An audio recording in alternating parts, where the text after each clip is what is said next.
నమస్తే, నేను ముఖేష్. గోకర్ణ గౌరవాన్వితులు, శాక్తేయ సహస్ర కిరణ బిరుదాంకితులు, శక్తిపీఠం వ్యవస్థాపకులు పూజ్యశ్రీ డాక్టర్ స్వామి శాంతానంద పురోహిత్ గారు మనతో పాటు ఉన్నారు. వారితో మాట్లాడే ప్రయత్నం చేద్దాం. గురువు గారు నమస్కారం.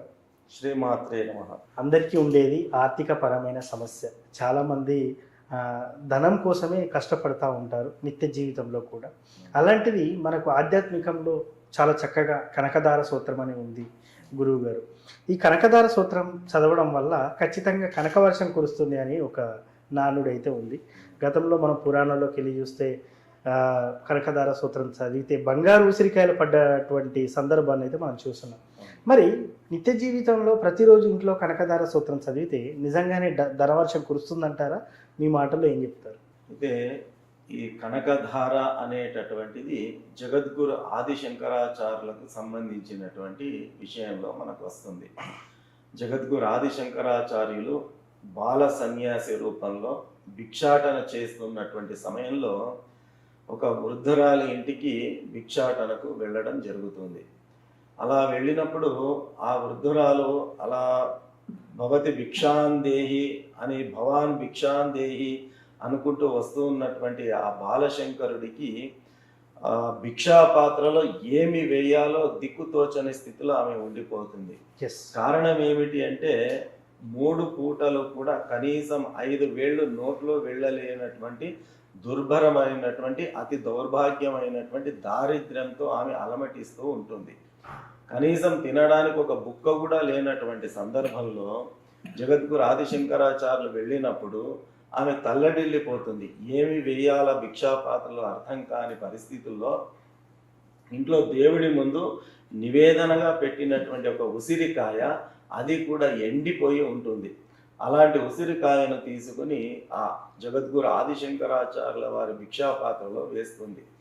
అప్పుడు ఆ ఎండిపోయిన ఉసిరికాయను చూసి, ఆమె యొక్క పరిస్థితిని చూసి జగద్గురు ఆదిశంకరాచార్యులు చలించిపోతారు.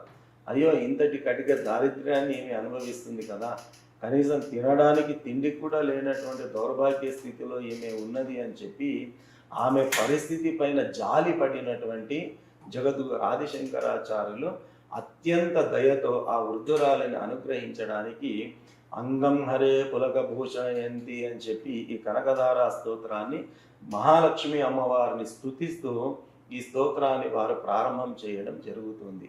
వీరి స్తోత్రానికి మెచ్చినటువంటి మహాలక్ష్మి అమ్మవారు ప్రత్యక్షమై ఆదిశంకరుల వారి యొక్క విన్నపం మేరకు ఆమె బంగారు ఉసిరికాయల యొక్క వర్షాన్ని కురిపిస్తుంది.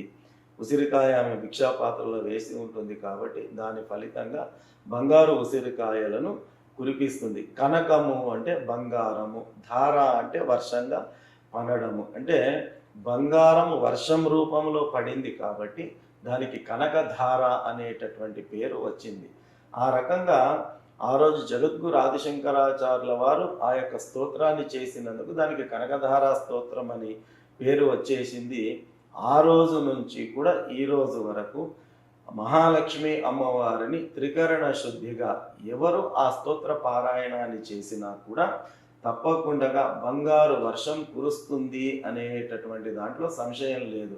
అంటే బంగారు వర్షం కురుస్తుందా అంటే ఆనాడు ఎట్లాగైతే పైనుంచి ఆకాశం నుంచి ఉసిరికాయలు కురిశాయో మరి ఇప్పుడు కూడా అట్లాగే వర్షం మాదిరిగా కురుస్తుందా అంటే బంగారు వర్షం కురుస్తుంది అంటే అర్థం ఏమిటి అంటే ఇంట్లో లక్ష్మీ ప్రదం ఉంటుంది, లక్ష్మీ అమ్మవారి నివాసం ఉంటుంది. ఆర్థిక పరమైనటువంటి సమస్యలు ఏవీ రాకుండా లక్ష్మీ అమ్మవారి సంపూర్ణ అనుగ్రహం కలిగేటటువంటి పాత్రతను మనము పొందే అవకాశం ఉంటుంది. కాబట్టి ఈ కనకధార స్తోత్రాన్ని కనీసము రోజులో 3 సార్లు మనం పారాయణం చేయాలి. శరీర శుద్ధిని పాటిస్తూ, ఆంతరంగిక శుద్ధిని పాటిస్తూ ఉదయము, మధ్యాహ్నము, సాయంత్రము 3 పూటల్లో రోజుకు ఒక్కసారి అలా 3 పూటల్లో 3 సార్లు, కనీసం 3 పూటల్లో పూటకు ఒక్కసారి ఈ స్తోత్రాన్ని మనం పారాయణం చేసి అట్లాగే మనం నిరంతరము కొనసాగిస్తున్నట్టయితే తప్పకుండా ఈ కనకధార స్తోత్ర పారాయణం అనేది నిస్సందేహంగా లక్ష్మీ అమ్మవారిని ప్రత్యక్షం చేస్తుంది. ఆర్థిక నష్టాలు కానీ, ఆర్థిక దారిద్ర్యాలు కానీ, అన్నీ కూడా దూరం అవుతాయి. ఇందులో ఎలాంటి సంశయం లేదు. రోజు పారాయణం చేయడానికి కుదరనటువంటి వాళ్ళు కనీసంలో కనీసం లక్ష్మీ వారం రోజు అంటే శుక్రవారం రోజైనా కనీసం 3 పూటలు ఈ కనకధారా స్తోత్రాన్ని కనుక పారాయణం చేసుకున్నట్టయితే అమ్మవారు మహాలక్ష్మి అమ్మవారి అనుగ్రహానికి సంపూర్ణంగా పాత్రలు కావచ్చు. సో మీరు ఇందాక చెప్పారు గురువుగారు నిత్య జీవితంలో 3 సార్లు చదవాలి అని చెప్పేసి. మరి దీనికి శుద్ధి శుచి అనేది చాలా ఇంపార్టెంట్. మానవ జీవితంలో చాలా తప్పులు చేస్తాం, చాలా పొరపాట్లు చేస్తాం. రాత్రి అయితే లైంగిక జీవితాన్ని గడిపే అంటే అవకాశం కూడా ఉంటుంది. మరి అలాంటప్పుడు ఆ దినచర్యలో భాగంగా రాత్రి పూట అనేది పక్కన పెడితే దినచర్యలో భాగంగా అలా 3 పూటలు చేసుకోవచ్చు అంటారా మరి స్త్రీలు? తప్పకుండా అండి. ఎందుకంటే ఈ సంభోగ క్రియ అనేటటువంటిది అది ఒక దైవిక ప్రక్రియ. అది భగవంతుడు ప్రకృతి సహజ సిద్ధంగా అందించినటువంటి వరము. కాబట్టి మనము అందుకే లేచిన వెంబడే తలంటు స్నానం చేయడము, అలాగా మన శరీర శుద్ధిని చేసుకొని ఆంతరంగిక శుద్ధి కొరకు ఆచమనాది క్రియలన్నీ చేసుకోవడం వల్ల అంతఃశుచి బాహ్యశుచిని రెండింటిని మనం పొందుతాం. కాబట్టి మనకు ఎలాంటి దోషాలు అనేటటువంటివి ఉండవు.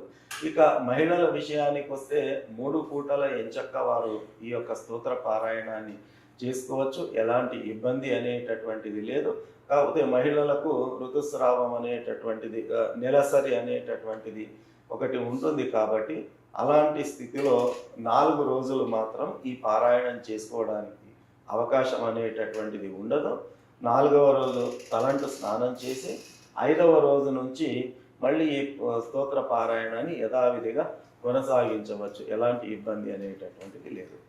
సో ముఖ్యంగా కనకధార సూత్రం చదవడం వల్ల నిజంగా కనక వర్షమా కురుస్తుందంటే దానికి తగిన ఎక్స్ప్రెషన్ చాలా చక్కగా చెప్పున్నారు గురువుగారు. ఎలా చదవాలి, ఎలా చదివితే మనకు ఆర్థికంగా స్థిరంగా ఉంటామని చాలా చక్కటి వివరణ ఇచ్చారు. ధన్యవాదాలు. శ్రీమాత్రే నమః.